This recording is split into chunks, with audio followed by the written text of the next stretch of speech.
At matapos nga ang aming pag-akyat sa bundok, makaraan lamang ang ilang araw, heto naman si Manay, siya ay nagyaya naman na mag-picnic sa kanyang munting kubo. Kubo na kanilang paglalagyan ng aalaga ang baboy at ito'y unti-unti nilang ginagawa. Kung kaya't saglit kong iniwan ang aking tindahan, ngunit ang saglit ay inabot ng gabi, kasama sila Kuya Mar at ang kanyang asawa na si Ate Vanessa. Sa patnubay naman ng aming Auntie Eva na siya namang panay tulog lang ang habol sa pagpiknik, pero hindi niya kami iniwan hanggang kami ay abutan ng gabi, at ayon sa kanya, ninanamnam niya lamang ang maaliwalas na kapaligiran at preskong simoy ng hangin mula sa kabundukan.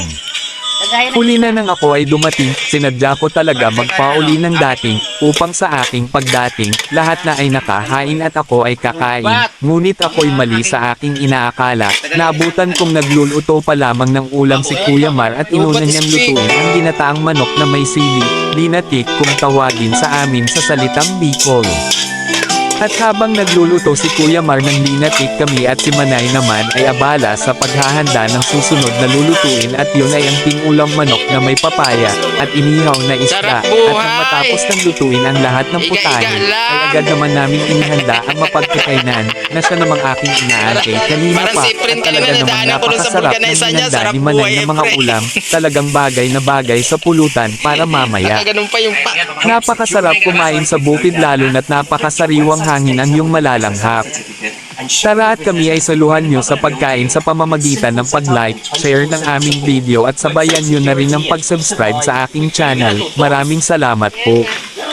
At habang kami ay kumakain, ay aking napansin kay Manay ang pasulyap-sulyap na tingin sa dalawang alak na gin at GSM Mojito.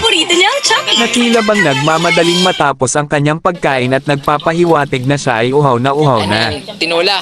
Kung kaya agad ko siyang inabutan ng isang basong tubig, sabay sabi na magtubig ka na muna Manay, kunting tiis na lang at ating titimplahin na ang alak na iyan, at siya naman ay kumalma ng bahagya, kung kaya't kitang-kita sa kanya ang saya kahit pagod siya sa kanyang pagluluto.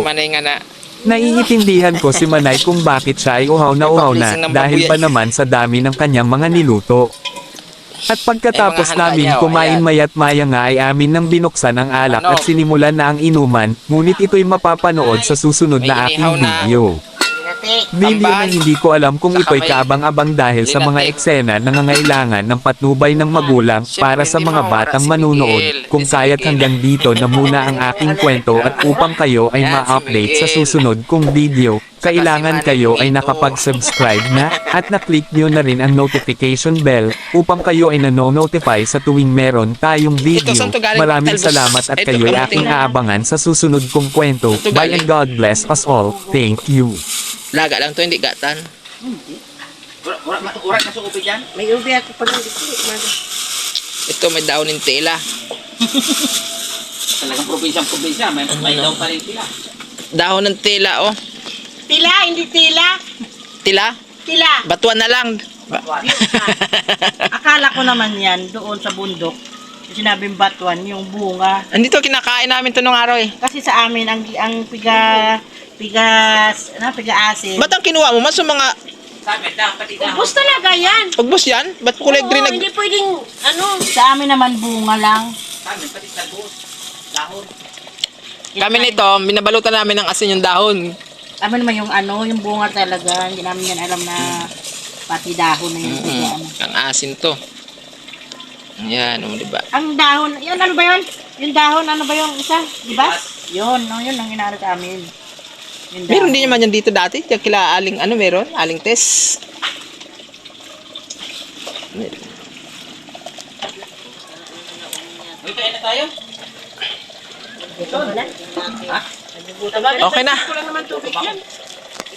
Let's eat na. Nanay. Te, kain na daw tayo, te. Wala kang tawyo dyan? Kain na daw tayo. Oh. Kakain na. Kakain na tayo, ate. Ang bilis bumangon na pagkakain na. Ang bilis gisingin eh. Alamansi. Son, Kuha pa nga ng plastic. nasaan na? Wala yung piling? Okay. Nilapad eh. Ako dito ako sa Ha? Ilagay mo lang dyan, oh. Doon mo ilagay sa ano? Gusto ko ihaw na ano eh. Isda. Oh, yan. Kaso masarap yan sa pulutan eh. Dapat hindi to lumiliyab. Ba't lumiliyab? Sara, oh. Malinis siya. Nakumuha ka dito, pabili ng Tutong na. sakto lang na tawyo. Yan. Baka lupad naman ito. Ilaw pa palan. Sakto at saka kalamansi. Dalawa palang mineral. Aray! Aray ka. Yor, kain na! Wait lang.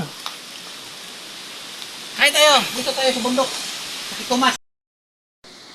Kala ko antayin natin yung ano yung tinula. Sana palayusin natin, nilagyan natin ng plastic yan.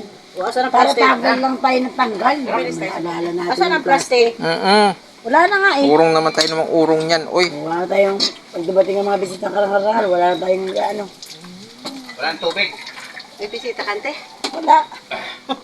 May bisita ka? Nangarap lang. Kamay. Hindi, pagka yung ano. Bisita mo ba lang si Iming? Pupunta na ba si Amy? Asan na ba si Ambal? Oh, kayo nagkukuntakan? Sabi ko kanina mo baba na.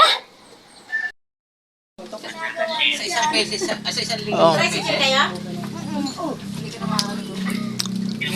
Uy, ayan, kumplito na ang cast. Buntugang. Dorian ka. Kumplito na ang cast, oh. Oy, boy. Shot, boy.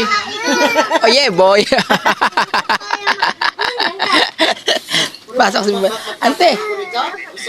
Ante, walang tulugan, ante. Lasing ka na, ante? Maganda naman sa baba ng basta. Ante. Lasing na to. Kawawa naman. Aray ko. Oh, andyan oh, ang dami oh. Ang dami sila rito. Ano, kaya pa? Hoy! Ala, boy! Sa'yo na muna. Ayaw ni ante. May bisita kang pogi. Oh, Hindi na masyado, kaya ano na, expire na.